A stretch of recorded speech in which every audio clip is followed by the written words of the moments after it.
is Captain. This is going to be the operations tutorial for the Crab 22 fishery research vessel. So let's go ahead and take a look at the bridge. So we'll go ahead and we'll walk up and we can enter from either side into the bridge. Once we get in the bridge, operation's pretty simple. We want to start by flipping the battery port.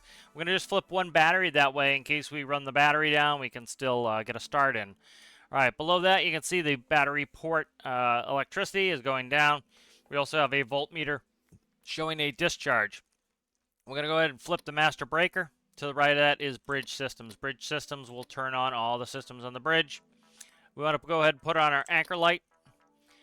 And then we want to go ahead and this is a diesel electric system, so it is electric drive with a diesel main generator. All right, so we want to go ahead and turn on our diesel main generator. We'll flip the fuel valve, and then we'll hold the starter until the RPS stabilizes. All right, that's up and running. We have our diesel temperature to the right. Next to that, we have the diesel generator button. We want to press that. That will allow the diesel generator to connect to the system.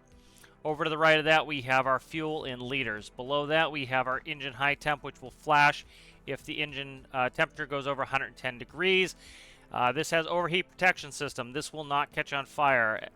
In excess of 110 degrees, it will automatically stutter the RPS to maintain that temperature, and we'll just be able to be in limp mode. You can just reduce the thrust a little bit at that point, and it will not overheat. Low fuel light will come on if we're less than 10% on our fuel. Above that, we have our harbor generators. We have a generator for port and starboard. These are two small harbor generators that'll give us the power we need when we're just sitting around. They can also be used as backup power. We go ahead and press the button, nothing happens. This is because these generators will not turn on unless the electricity is below 90%. So the port battery there is up to 100.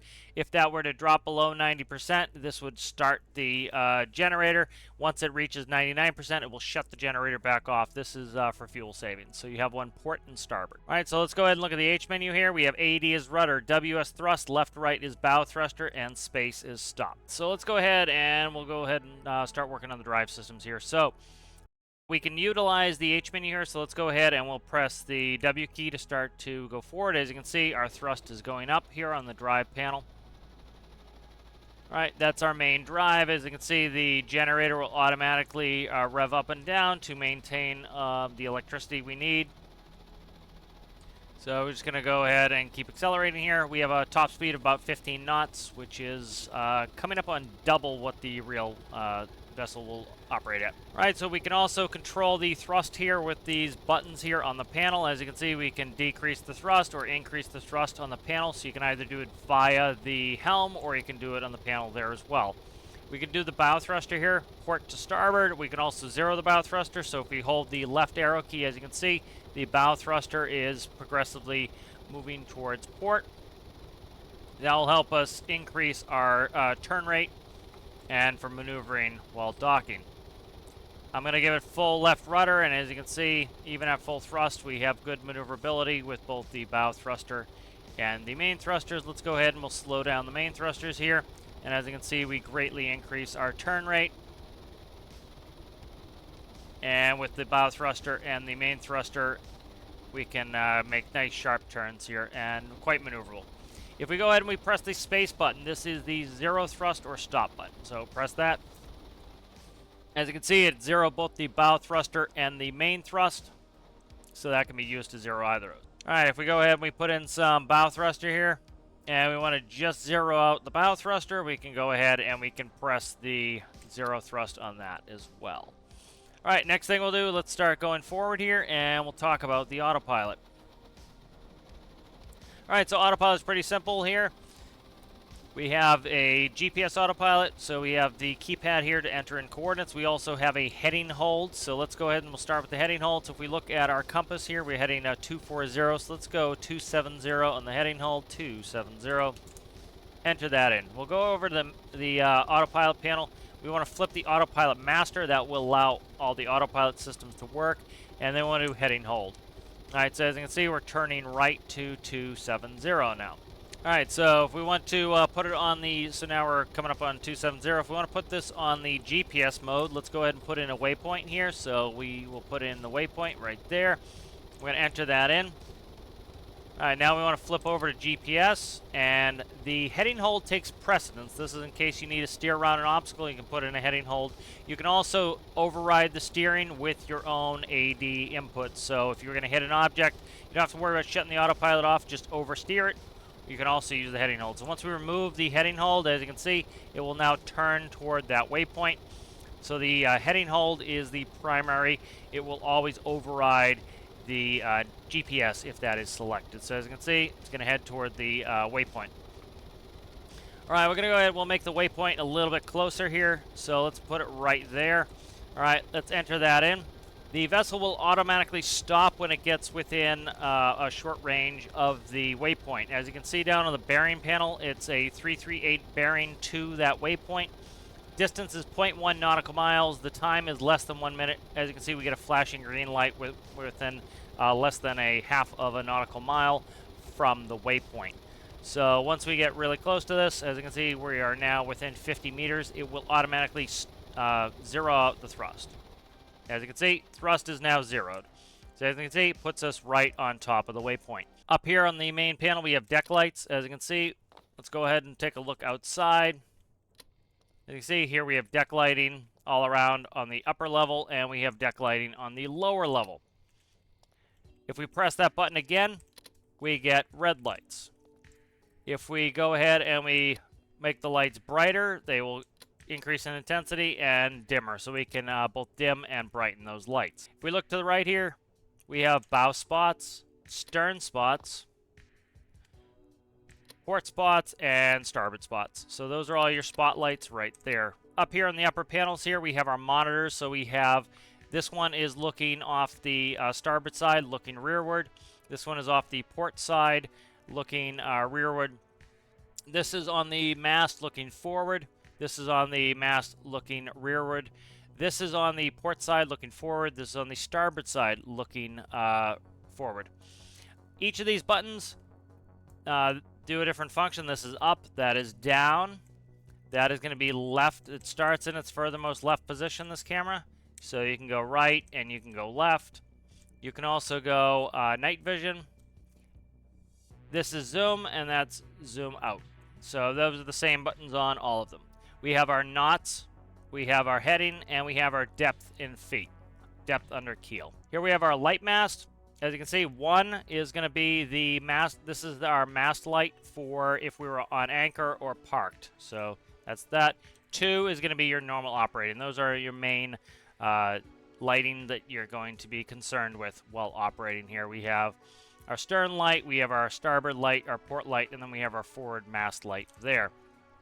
We go through all the different setups here. Some are for fishing, and some are for emergency situations. Next to that here, we have our dimmer for our lighting here. As you can see, we can go dimmer on our bridge lights. We can go brighter on our bridge lights. We have two lights there. If we go ahead and we change over to night, as you can see, it automatically will turn our lights on the bridge to red. So those are the only ones that are auto lights, is on the bridge there for night operations. All right, if we go ahead and let's go down. So we're down now in the galley area on our main living deck. So we have seating for 6 here at our main table. We have one of our 3 staterooms here. Stateroom number 1, stateroom number 2, and we have stateroom number 3 right here. So 3 staterooms for our crew members here. We have a pantry, a refrigerator, dishwasher, more cabinetry there, and another pantry. We also have a microwave here, so you can enter in the time. It will show our current time there. Our turntable, if it's turning, we can input the number of seconds we want. We have start. We can stop it. As you can hear, it has a buzzer, and we can also just let it run, and it will run out when the timer is done. We have our sink right here. Let's go down to the engineering deck.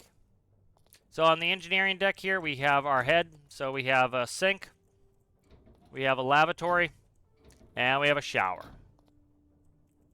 We have our forward storage area here. And rearward, we have our engineering bay here. So we have our port harbor generator. We have our battery bank here. We have our main generator. We have our starboard harbor generator. And then we have a service closet here with all of different types of things we might need for repairs and servicing the vessel. And exit out on the main deck. So eventually, when if we do get pot fishing, this will hold fish in here. We have a large deck, a large duct, and a medium hopper for storage. All right, so on board here we have the 4 fish research buoys. This is part of the challenge, and in here we have our laboratory for it. So here's going to be our operating lab there. Here's just storage, IRL. This would be for pot storage. So that will be what it is if we get that. So going into our laboratory here, we can we have 4 panels, so we can turn those on.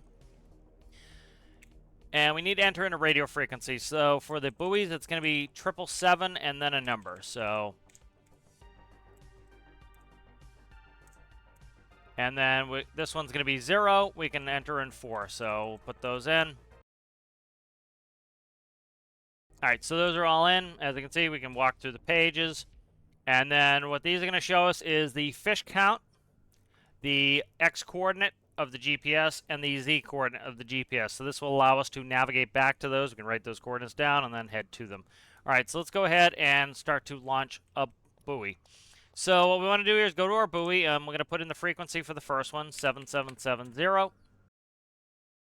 So we want to go ahead and flip the switch, and that is going to enable the buoy. When we shut the switch off, it will reset it. So this will show us our fish count on the buoy. Via radio, it will send that information to the actual laboratory. All right, so we'll get a cable in hand here. And we'll go ahead and we'll attach the cable to the crane. All right, so the first buoy is attached to our crane. Let's go ahead up on the upper deck here, and we will operate the crane. So crane's pretty simple here. We have AD is yaw, WS is pitch, left, right is extension, retraction, up, down is the winch, up and down. So to go up, you'd press the up arrow. To stop it, you press the down arrow. To go down, you press the down arrow again. All right, so here we go. We'll go ahead and we'll go up. We'll bring the winch up. And we'll go ahead and we'll push the buoy out and over the side. And we'll lower it. The electrical cable here will recharge these buoys. They are battery operated. So if you need to recharge them, you just plug it to the crane and you can recharge them. So you can see we got some fish going there. There is a buzzer on the buoy. It will beep when it signals a fish. So we can go ahead and we can look at the lab here. If we look at the lab, you see we have fish count at 0 so far. The coordinates are an X coordinate of 763 and a Z coordinate of -25, 171. If we look at the map here, we can zoom right in on our position here. As you can see, we have a 757, -25, 166. So that is showing the present position of the first buoy. If you notice, you'll see here in a second, see how they flash? This is on a frequency cycler. So there is one antenna that is receiving the information from all 4 buoys. It is on a cycler, so every time it flashes, that will tell you that it has updated the information to the most recent update. So as soon as we get a fish, we will get a fish count on there. So that is the Crab 22 Fisheries Research Vessel, so I hope you guys enjoy it, and I'll see you in the next one. Bye.